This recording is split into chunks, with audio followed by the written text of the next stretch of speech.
aspect là, de ce projet de charte que tout le monde est à même de constater, quelle que soit l'opinion qu'on en a, pour ou contre. Il y a deux choses, moi, que je trouve extrêmement importantes, quoi qu'il advienne. Premièrement, le débat qui devait unir les Québécois, Mme Marois l'a répété encore avant-hier, a inscrit une division profonde. Et pas une division comme une autre. Mais là, c'est un clivage ethnique. Ben, j'emploie le mot alors que je ne voulais pas l'employer. Ethnoculturel. Le Québec est en train de réaliser une performance extraordinaire.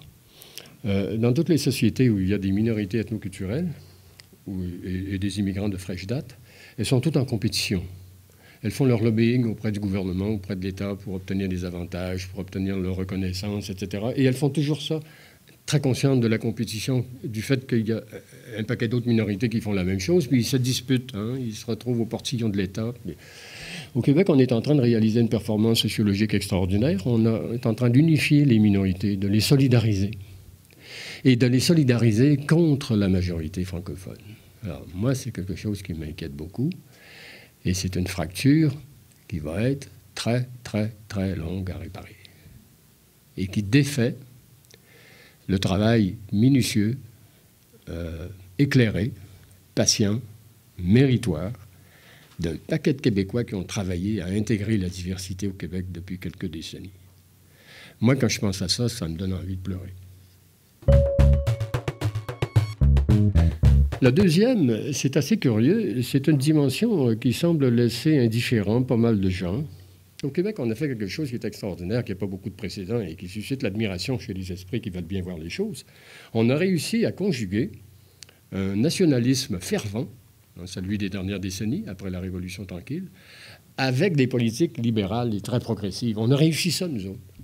Une affaire qu'ils n'ont jamais été capables d'inventer en Europe. On a réussi ça au Québec. Il faut se le dire.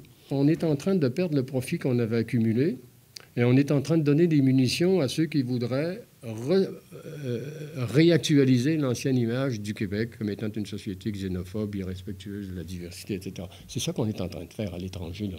Alors, nous autres, maintenant, on est près de prendre notre retraite, hein, mais nos enfants, là, c'est à ça qu'ils vont devoir travailler, devoir refaire l'image du Québec auprès des grandes instances importantes, là. On parle de l'ONU, on parle de l'UNESCO, on parle de l'Organisation internationale de la francophonie. C'est pas rien, ces machines-là. Là.